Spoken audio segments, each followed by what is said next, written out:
రోజులు ఆంధ్రప్రదేశ్ లో ఎలక్షన్స్ ఉన్నాయి కదా, మరి ఏ పార్టీ గవర్నమెంట్ ఫామ్ చేస్తే బాగుంటుంది అనుకుంటున్నారు మీరు? బాగుండడం అయితే కనుక జనసేన టీడీపీ ఫామ్ చేస్తే బాగుంటుంది అనుకుంటున్నాము. ఎందుకంటే లాస్ట్ 5 years లో చూస్తే డెవలప్మెంట్ అయితే ఏపీలో ఏం లేదు. ఫ్రీబీస్ అని చెప్పి జనాలకు అన్ని ఇస్తున్నారు, కానీ అది దానివల్ల ఏం లేదు. యాక్చువల్గా ఇన్కమ్ అయితే జనరేట్ అవ్వట్లేదు. స్టేట్కి చూస్తే 10 లక్షల కోట్ల అప్పు అయితే ఉంది.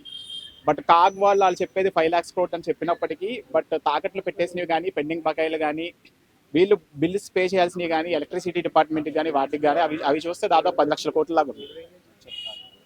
సో ఇప్పుడు వైసీపీని ఎందుకు వద్దనుకుంటున్నారు?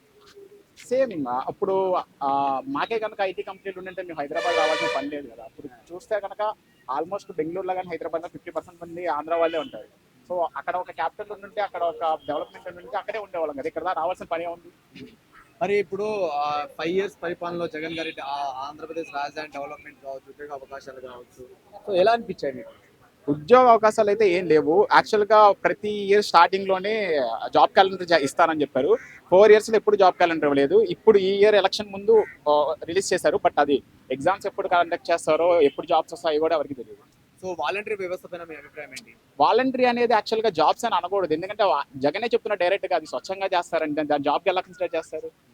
దాని జాబ్ గా కన్సిడర్ చేయకూడదు. అంటే ఇప్పుడు వైసీపీ సైనికులు అని చెప్పుకోవచ్చా? వైసీపీకి సైనికులు ఎవరు ఉండరు. నాకు తెలిసినంత వైసీపీకి సైనికులు ఎవరు ఉండరు. జస్ట్ వాళ్ళు ఆ నాయకులే కొంతమందిని గ్రూప్ చేసి అలా చేస్తున్నారేమో అని అనిపిస్తుంది. ఆ లోకల్లో ఉండేలా చూసుకుంటున్నారేమో అనిపిస్తుంది. ఒక్కసారి చదువుకొని బయటకు వచ్చి వేరే సిటీస్ చూసిన వాళ్ళకి ఎవరికి అర్థమైపోతుంది తేడా. ఓకే, మన రోడ్లు ఎలా ఉన్నాయి, వాళ్ళు ఎలా ఉన్నారు, హైదరాబాద్ లో డెవలప్మెంట్ ఎలా ఉంది, మనకి ఎలా ఉంది. కంపేర్ చేసుకోకూడదు, హైదరాబాద్ ని షోర్ గా చేసుకోకూడదు. బట్ క్యాపిటల్ అనేది జస్ట్ స్టార్ట్ అయినా అవ్వాలి కదా. అంటే ఇప్పుడు చంద్రబాబు నాయుడు గారికి, అదేవిధంగా చంద్రబాబు నాయుడు గారికి జగన్మోహన్ రెడ్డి గారి మధ్య తేడా అంటే ఏం చెప్తారు? జగన్ ఇన్వెస్ట్మెంట్ తీసుకురావడంలో ఫెయిల్ అయ్యాడని అనిపించింది. యాక్చువల్గా 2019 లో చాలా మంది జగన్ ఓటేసినప్పటికీ దానికి రీజన్ ఏంటంటే జగన్ ఒక ప్రాపర్ బిజినెస్ మైండ్. జగన్ కి ఇన్వెస్ట్మెంట్స్ ఎలా తీసుకురావాలో తెలుసు. జగన్ కి కాంటాక్ట్స్ కూడా ఎక్కువ ఉంటాయి. జగన్ ఎందుకంటే బిజినెస్ మ్యాన్, అందరికీ తెలుసు. సో దీనివల్ల ఏమైనా డెవలప్మెంట్ అవుతుందేమో అని అనుకుని చాలా మంది వెళ్ళారు.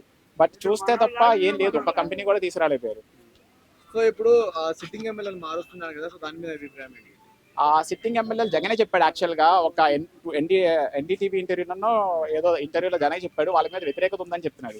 సిట్టింగ్ ఎమ్మెల్యే 58 members మీద వ్యతిరేకత ఉందంటే ఆటోమేటిక్ గా అర్థం చేసుకోవచ్చు ఎంతమంది మీద ఉంది. ఆఖరి గవర్నమెంట్ మీద వ్యతిరేకత ఉంది. బట్ ప్రాబ్లం ఏంటంటే ఫ్రీబీస్.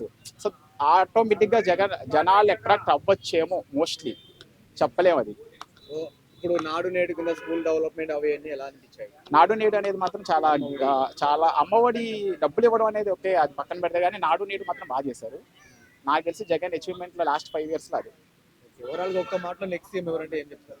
నెక్స్ట్ సీఎం అయితే బాగుండు అనిపించేది మాత్రం జనసేన టీడీపీ ఫామ్ చేస్తే బాగుండు అని అనిపిస్తుంది. నెక్స్ట్ ఏపీలో ఎవరు సీఎం అయితే? పవన్ కళ్యాణ్ బ్రో, పవన్ కళ్యాణ్ 100%. ఎందుకంటే ఆయన అందరికి మద్దతు ఉన్నాడు బ్రో, అందరికి హెల్ప్ చేస్తాడు bro compulsory.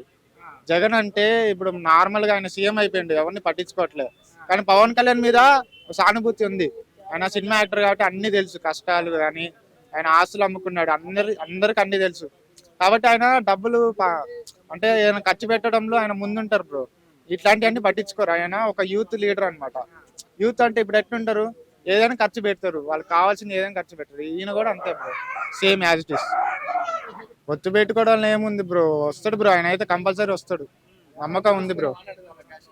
Full support bro మా నుంచి అయితే, తెలంగాణ నుంచి అయితే ఫుల్ సపోర్ట్. నచ్చలేదు బ్రో. ఉంటే ఒకటి నాకైతే విజయవాడ అయితే ఓకే బ్రో. విజయవాడ అనుకో జంక్షన్ అన్నీ ఉంటాయి. మన హైదరాబాద్ ఎట్లుంటుంది అట్లుంటుంది. వైజాగ్ అనుకో మూలకెళ్ళి ఏదైనా కొనుక్కోవాలా, ఏమేమి చేయాలా, కష్టం బ్రో. మళ్ళీ మరో హైదరాబాద్ లాగా కావాలంటే విజయవాడను ఎంచుకోవడం బెటర్, అంతే బ్రో.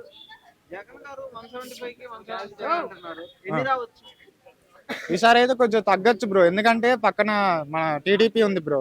టీడీపీ ఉంది, జనసేన ఉంది. ఇద్దరు గట్టిగా వాళ్ళు కరెక్ట్ గా వాళ్ళు హామీలు ఇచ్చి వాళ్ళ ఉంటాయి కదా బ్రో, వాళ్ళ